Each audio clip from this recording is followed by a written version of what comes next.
Hello students, have good online classes में आपका स्वागत है। आज हम अपनी कक्षा तीसरी के हिंदी विषय का अध्ययन करेंगे, जिसमें हम 8वां पाठ पढ़ेंगे, जिसका नाम है तीन बुद्धिमान। जिसका पाठ हमने कुछ तो अंतिम वीडियो में पढ़ लिया था।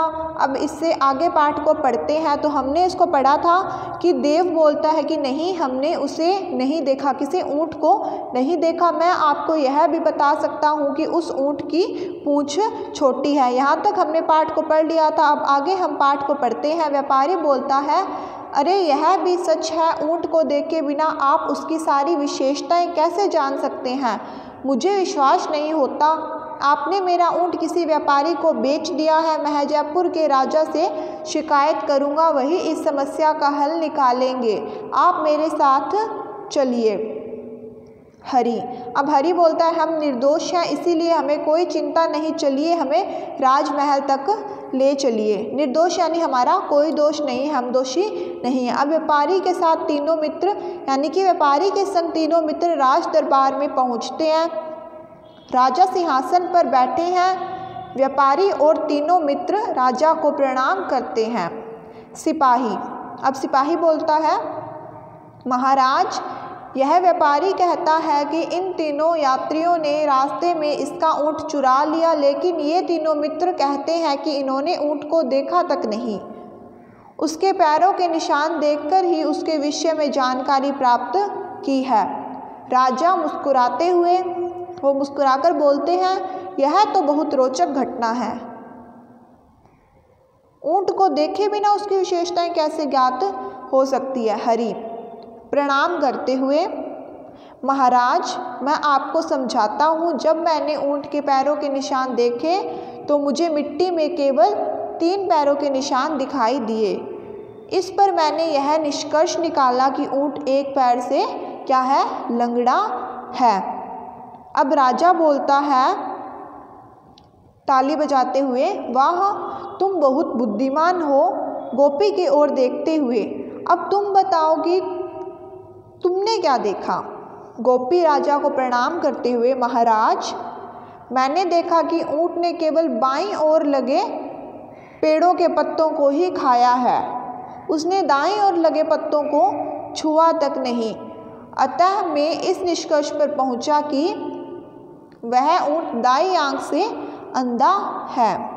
राजा प्रसन्न होकर यानी कि राजा खुश होकर, तुम भी बहुत चतुर हो यानी तेज हो, तुम भी बहुत चतुर यानी कि तेज हो, चालाक हो। देव से अब तुम्हारी बारी। अब देव बोलता है प्रणाम करते हुए, महाराज, मैंने ऊँट के पैरों के निशान के पास रक्त की छोटी छोटी बूंदें देखी। मुझे मालूम था कि मच्छरों के काटने के कारण ही यह बूंदें गिरी है।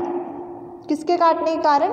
मच्छरों के काटने के कारण ही ये बूंदें गिरी है। यदि ऊँट की पूँछ लंबी होती तो मच्छर उसे नहीं काट पाते, वह पूँछ से उन्हें उड़ा देता। तो महाराज, मैं इस निष्कर्ष पर पहुंचा कि ऊँट की पूँछ छोटी है।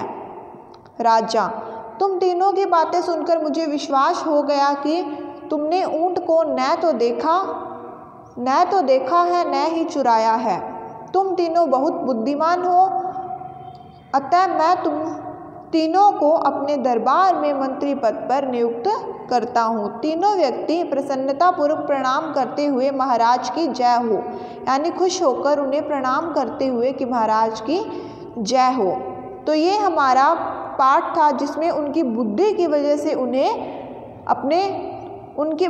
वजह से राजा ने उन्हें अपने दरबार में मंत्री के पद पर क्या कर दिया, नियुक्त कर दिया, और उन्हें काम मिल गया। अब हम इसके शब्दार्थ पढ़ते हैं।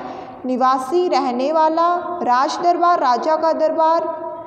सरल, आसान, मूल्यवान, कीमती, चिंतित, परेशान, विशेषता, गुण, निर्दोष, बेकसूर, रोचक, दिलचस्प, रुचने वाला। निष्कर्ष, निचोड़, चतुर, चालाक। तो ये हमारा कौन सा पाठ था? ये हमारा 8वां पाठ था, जिसका नाम था तीन बुद्धिमान।